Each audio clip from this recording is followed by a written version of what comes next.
Stephanie, and welcome to the Reading Room. This is a playlist where I review what I read in the last month, and I do my best to keep it spoiler-free, or at least I will warn you if I'm about to spoil something. And, as I say in all my reviews, these are solely about the books and not about the authors as people. So let's go ahead and dive in and talk about the books that I read in July. So I kicked off July with an author that I've read in the past, Ruth Ware, and the new release of One Perfect Couple, because this had such a great premise. Lila is in a bit of a rut. Her postdoctorate research has fizzled out. She's pretty sure her contract won't be extended, and things with her boyfriend, Nico, an aspiring actor, aren't going great. When the opportunity arises for Nico to join the cast of a new reality TV show, One Perfect Couple, she decides to try out with him. This is the big break she needs.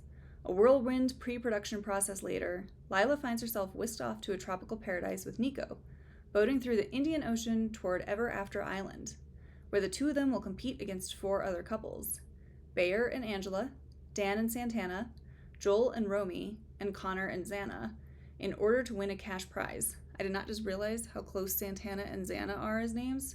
Didn't notice it while I was reading it, but seeing them back to back like this. But not long after they arrive on the deserted island, things start to go wrong. After the first challenge leaves everyone rattled and angry, an overnight storm takes matters from bad to worse. Cut off from the mainland by miles of ocean, deprived of their phones, and unable to reach the boat and crew that brought them there, the group must band together for survival. Tensions run high, and fresh water runs low. When contestants start to die, Lila realizes she and Nico are trapped on the island with a murderer on the loose and nowhere to hide. So I will say there is a lot of tension in this and a ton of drama. I mean, it is about a tropical, Love Island type reality show. There has to be drama. It is easy to get into this and kind of just let go of reality and go along for the ride. I would say that this read more like a survival thriller than a psychological one, and a lot of the characters are kind of stereotypes or caricatures, and so there's not much to do in figuring out their psychology. Now, it is interesting to see how they behave when push comes to shove, but the thrilling aspects are more focused on the character's survival. It is very stressful at times, and I could feel the dehydration, headaches, and sluggishness of the characters, and I think Ruth Ware did a really great job there.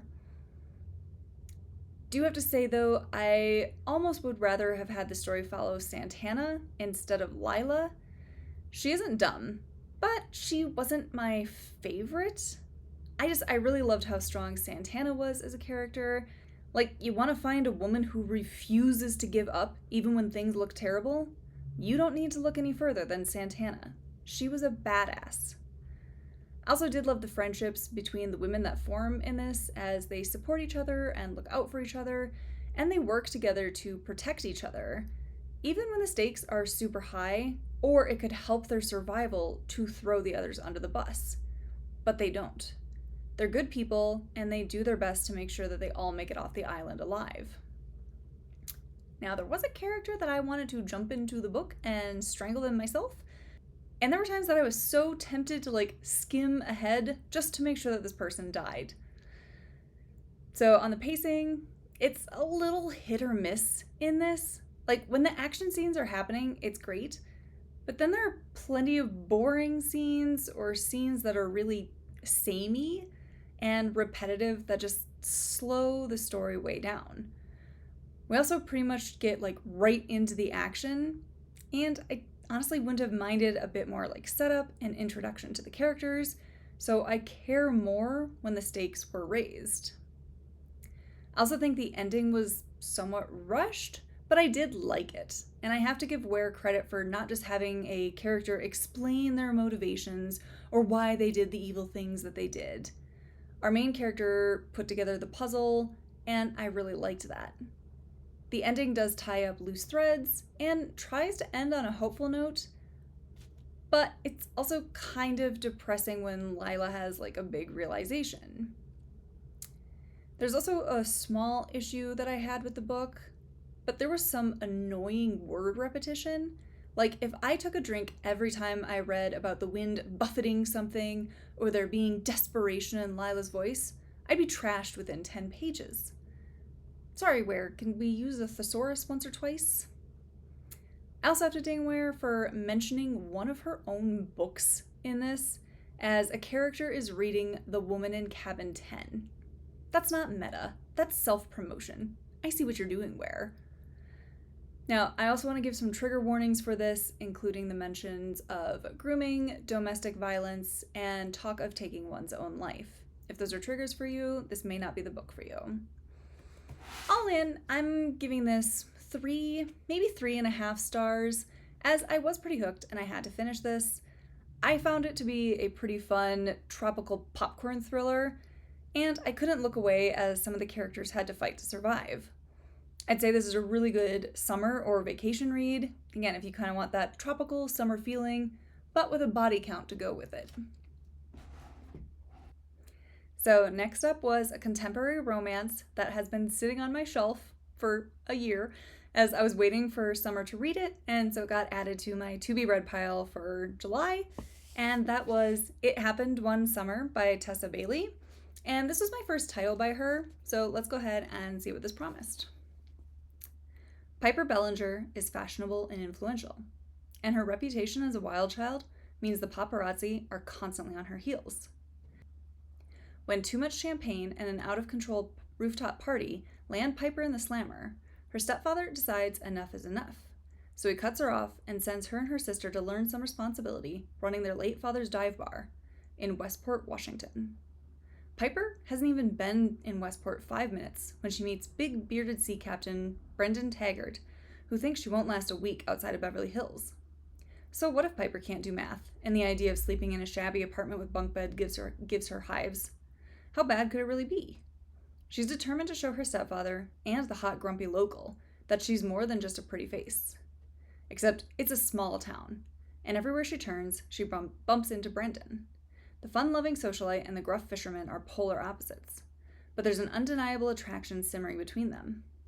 Piper doesn't want any distractions, especially feelings for a man who sails off into the sunset for weeks at a time. Yet, as she reconnects with her past and begins to feel at home in Westport, Piper starts to wonder if the cold, glamorous life she knew is what she truly wants.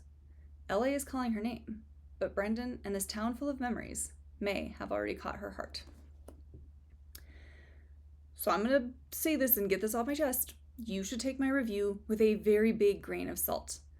Romance is not my go-to genre, and my feelings on this are very subjective. I mean, all opinions are, but I really struggle with romance books, and I struggled with this, and I'm sorry. I know there's a lot of Tessa Bailey stans, and I'm sorry, but I couldn't. I will say a good thing, I really did like Piper, our heroine, and I liked her relationship with her sister. And I loved watching Piper evolve and just really find herself. Unfortunately, she found herself with a horrible hero who acts like he crawled out of a cave to find a mate and drag her back into the cave with him. I did not like Brendan, is what I'm saying. I'm really not into the whole alpha male kind of scene, but if you love it, I love that for you, and you probably will really like this then. Our mileage varies, and this just made me want to slam on the brakes. I also didn't like how everything becomes so gendered in this. There's male exertion, male vulnerability, super masculine sea captain, feminine clutter, Piper's femininity in talking about her reproductive organs, and so on. Everything is gendered. And it's extremely important that we know how teeny tiny and feminine Piper is and how big and burly and basically ready to Hulk out Brendan is. Brendan is a real man, one who smells like fish and salt water and not like those other losers who actually shower and maybe get tattoos. Your guess is as good as mine as to what the tattoo hate in this is, but it really jumped out to me. Also have to point out that there were typos in this that I was not expecting from a professionally edited work. There's also an offense to a writing rule in that you don't need to say a character's name in every bit of dialogue. we would be in a scene with only Piper and Brendan, and they're constantly saying each other's names. I guess I should take what I can get, as at least Brendan is using words instead of just grunting and growling at Piper that he also does in the book. So it's a romance. There are spicy scenes, and some of the spicy scenes were funny, but they're not supposed to be funny. They're supposed to be very serious. I could not take some of the wording seriously. And actually, I think that was kind of an issue I had with the book overall. Some of the language in this is kind of just odd and at times a bit too twee for a book that's filled with like graphic on-page sex scenes instead of fade to blacks. Like, there's a point where Piper is having her exciting moment mid-coitus and talks about fairies and gumdrops. Is she the principal dancer in the Nutcracker? At the end of the day, I actually have a lot of thoughts on this one, and I'm going to be doing a wine club episode on it, as I don't want to say too much in this review here and spoil any of it. So I'm going to do a wine club where I can talk about it freely. But if this book sounds up your alley, truly, love that for you. I hope you enjoy this. At the end of the day, this gets 1.5 stars from me, because,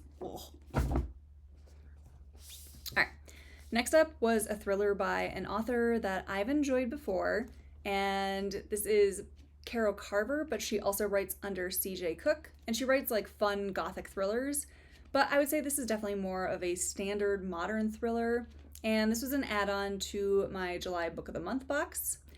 Though, Book of the Month people, if anyone is watching, can we do a quick like quality assurance check? Because like that should not have made it off the printer. Like, come on, guys. But let's go ahead and see what this book promised to be about.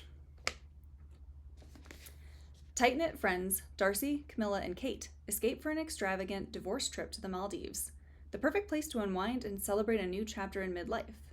Darcy is learning how to be a free woman at 41. Camilla has found her calling as a fitness and wellness influencer with a devoted following. And Kate is finally working on the book she was meant to write after years of ghostwriting other people's stories. Their dream getaway? The exclusive and isolated Sapphire Island Resort. With luxurious private villas, crystal clear waters, and sun-drenched white sand beaches, relaxation is guaranteed. But this is no ordinary friendship, and they're not the only guests on the island with secrets. Who left a body on the beach, and who's next? A deliciously dark tale about female friendship, loyalty, and lies. Bad Tourist is a white-hot thriller from the opening scene to its mind-blowing finish. So, all in, I liked this, and I did end up staying up until like 2 in the morning one night just to finish it. And I could definitely tell this was Cook, as she is a very good writer and is so great at creating atmosphere and just really ramping up the suspense. I liked the plot, I liked the characters, even if at times they were kind of hard to root for as they keep making weird choices. And I really love the setting. I want to be vacationing at an over-the-water bungalow, please and thank you. I will say, even though I flew through this, I did figure out early on what was going on and who our big bad was. Now, that's not always a bad thing, as I'd rather have guessed it correctly than have some like rando pop out of nowhere and go, "It was me all along." And then I have to flip back to the beginning of the book to figure out who the hell this person even is. The clues were definitely laid out in this, and I really appreciated that. But I also think the clues are both overutilized and underutilized, if that makes sense.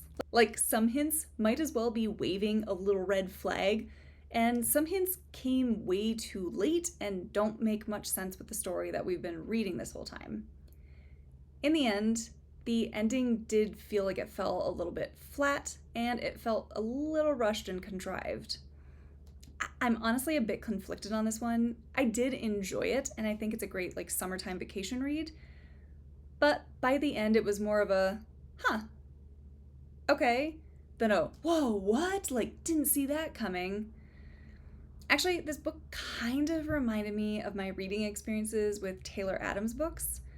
I am there, and I am loving it until the last 15% or so. This did not piss me off as much as Adams' work does, but it was mostly yes, yes, yes. Oh no, no, no. What are we doing with this ending? Oh, and that's the explanation? Okay. I did see a Goodreads review by author May Claire that summed it up pretty well by saying things went off the rails around the 75% mark. I was still engrossed, but felt I was no longer immersed so much as being dragged along. And I really do think that does sum it up pretty well. I want to give this 4 stars just based on my positive experiences with Cook before, but I do feel this is more a 3.5. I was hooked during the reading process, but the longer I've been done with the book, I feel there are some things that I'm still wondering, like what exactly was going on here. The concept is amazing, but it does have a muddy middle and an interesting ending that deserve simply more, I think. Even with that, I'm still excited to see what she comes out with next under the Carver name, as, again, I do think her writing is fantastic. If you're just looking for a popcorn thriller with a beautiful setting, this could be a good choice. That being said, there are some things that readers may want warnings on regarding this book. There is domestic violence, and let's just say unwanted and forced marital relations that are depicted. So if that is triggering for you, I recommend not picking this up, as it is actually described on page and not just alluded to. Next up was a book that I bought immediately after reading another title by Cooper that I loved, and so I added the other guest list to my reading list for this month. But let's go ahead and see what this one promised. 1 year ago, Leah's feisty niece Amy mysteriously drowned in the beautiful lake near her family-owned resort in northern Italy.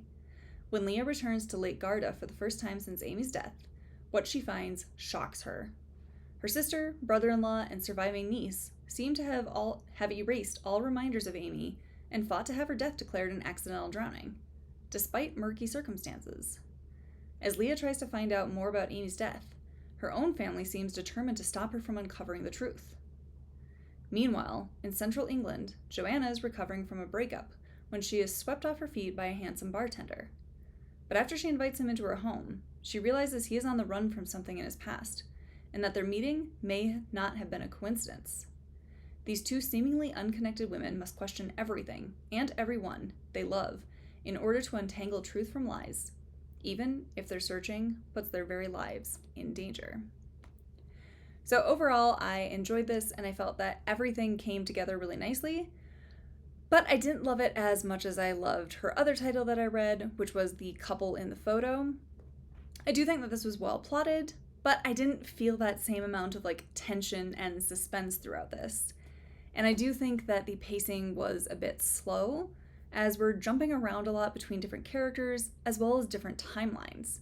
We've got 3 main point of views. We have Joanna and Leah in the present, and then we have Amy's in the past. I liked Leah and Amy, but I wanted Joanna to stop being such a doormat. But at the same time, Amy does make some pretty poor choices, but I am going to cut her some slack because she is still a young adult. She's still figuring herself out and growing. This was a decent read, and I would say a solid 3-star read. It's good, but I don't think it's going to be something that's going to stick with me months from now. It's fine, but it didn't wow me. Next up was When I Think of You by Myah Ariel. I do apologize if I'm mispronouncing that, which I got in one of my Lit Love boxes as an add-on, as it sounded like a super cute romance meets finding oneself read. Let's see why I thought that. Kalia Wilson has paid her dues, but endless days spent behind the reception desk at a flashy film studio have only pushed her movie-making goals further out of reach. That is, until a surprise reunion presents an opportunity that can make her career or break her heart a second time. 7 years ago, Kalia's whirlwind college romance with Danny Prescott crashed and burned. While her career has stalled, his star is on the rise. So when the hotshot director reappears, offering her a job on his next major production, it's a shock to her system. Working with Danny may reignite the passion and promise of their film school days, but trusting him again won't come as easily. Despite their complex history, the pair soon rediscover creative synergy that breaks down their emotional walls, opening up the possibility of a true connection. But when Hollywood politics and scandal threaten to sink the production and her career, Kalia may have to risk everything to do what's right, even if it means letting go of the second chance love of a lifetime. For the most part, I liked Kalia as the main character. I think she was funny, driven, a good friend, but she's also extremely frustrated with the obstacles in her professional life. I understand why she is the way she is and why she makes the decisions that she does, but she was also just a little too naive for my taste. Like, she's worked this shitty job as a receptionist in LA for 7 years and knows the games of the industry, but kind of just refuses to play them. Like, there's a point in this where she would just cut off her own nose to spite her face. And I have to say, her scene where she realizes her, fatal flaw was hilariously on the nose and not something I had picked up on. Like, it really felt like we had to throw in a scene of, her realizing, what her flaw is to overcome it, and then didn't go back to the beginning of the book and, build that up. I also wish I had had a lot more insight into her and Danny's past, and why Kalia was so hung up on him, and why she basically becomes a frog when Danny tells her to jump. She's kind of a doormat when it comes to him, which is surprising because Danny's a bit meh. I also do think we are hindered because we don't get his point of view. This is not a dual point of view romance. And I think having his view would have helped round him out a bit more and bring him to life. He is extremely hot and cold with Kalia for the first half of the book, and I think having his side of the story would have helped, because at least we could see why he's acting the way he does instead of just hearing Kalia's interpretation of it, which may not even be right. And I also, this might be kind of a spoiler, but you find out pretty quick, I didn't love that he had a girlfriend for a lot of the story, but is obviously chasing Kalia. And he does something at the beginning that just did not sit well with me. He knows about Kalia's work situation and kind of makes it worse for a bit. It's a little hard to root for him to get a happy ending. I will say I was super interested in his parents' love story. It was very Loving versus Virginia, and the book raises some excellent points about racism in the workplace, and especially Hollywood. I did really love the side characters of, I'm probably going to say it wrong, but Neha and Bella. I do wish Bella had been the main character, because she's a lot more fun and she wasn't as naive as Kalia was, and she's younger and newer to the industry. A big detractor of this is this book is really slow. It was easy to put down as the pacing isn't very tight or gripping. The book spans about a year, and it both feels too fast and too slow at the same time. I'm not really sure how to describe it. It's kind of shallow where we need depth, and it's too deep on things that don't matter or that we have already read about before. I'll admit I was skimming by the end. It wasn't terrible, but it just wasn't great. I'm thinking that this is a story that I'm also not going to be able to recall much about in 6 months because not much really happens. I did really enjoy Ariel's writing style, minus some questionable formatting issues. One flashback is written like a flashback, and one is offset and it's in bold and it's told in present tense. Can we get some consistency here? But I really did like her sense of humor and ability to paint a picture. I wish the story had moved along just a little bit faster and showed us the hero's perspective in this, because I think it really would have rounded it out. Plus, we wouldn't have had probably so much repetition of Kalia just focusing on her interactions with Danny and deconstructing them. We've already been down this road, Kalia. So, given that I was skimming in the end, I have to rate this at 2.5 stars, which is depressing because the premise had a lot of promise, but the execution was lacking in too many areas. But I will give Ariel's work a try again in the future because I think she does show a lot of promise. Just speed it up, girl. Speed it up. All right, my last book of the month was one that I have seen on Bookstagram, so I knew I wanted to check it out, and that is You Always Come Back by Emily Smith. So let's see what this one promised. 9 years ago, July Weaver's little sister was one of the first victims of the Pacific Lake Killer, a serial killer in Georgia. When other girls began to disappear and were found dead, it was July's testimony that put her own father into prison for the crimes. After the sentencing, she fled to Nashville to focus on her music career and try to forget the horrible past. But when her brother tries to kill himself, July is forced to come back home and reunite with her 4 remaining siblings. What she isn't expecting is to uncover new evidence that makes her question everything that happened to her sister 9 years ago. Is it possible that July blamed the wrong person?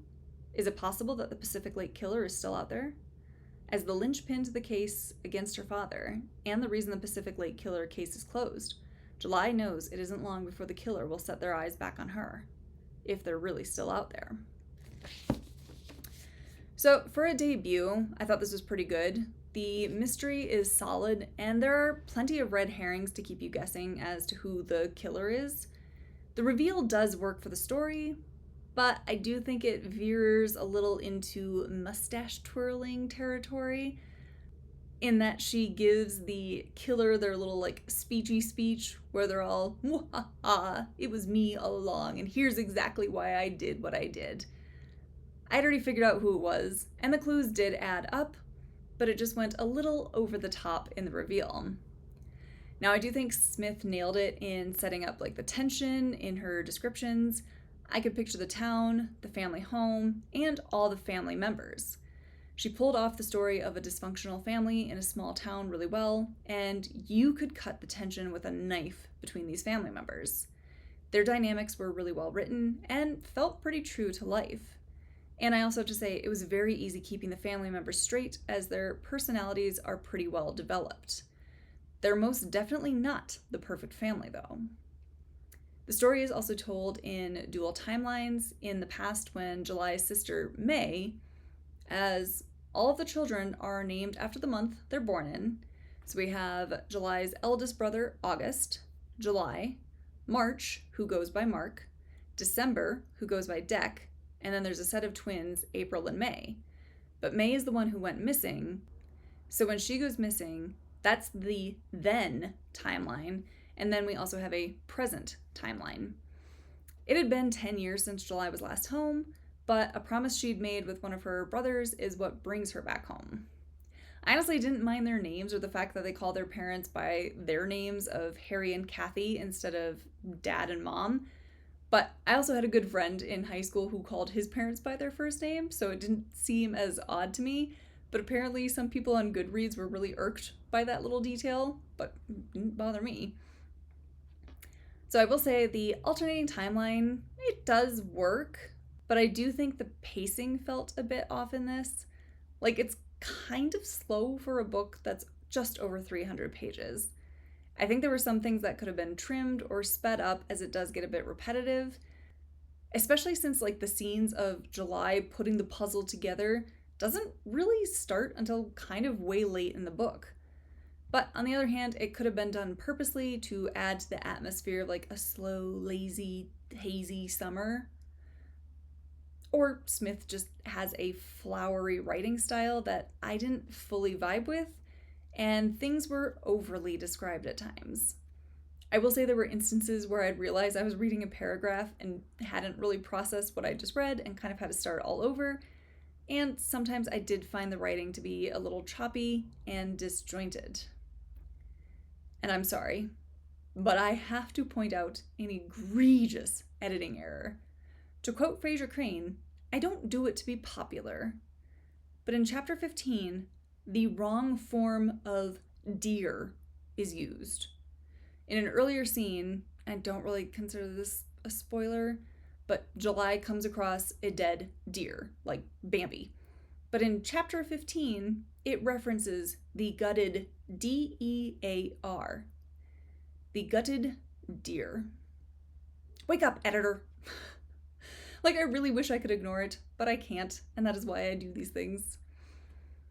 That aside, I do think this was a good read. especially for a debut, and I can see great promise in Smith's writing and her ability to do a really well done plot.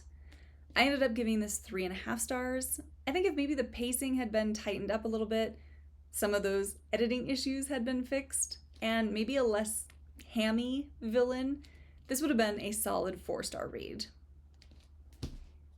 Man, July was kind of a mid-month for me, like mostly 3 or 3.5 star reads. I might have to embrace my like spooky season vibes pretty early and like throw in a haunted house story or something to my August 2BR pile, just to spice things up a little bit. But if you have any recommendations of what I should check out in August, please leave them in the comments below. Otherwise, thanks for watching, and I hope I'll see you next month in the reading room.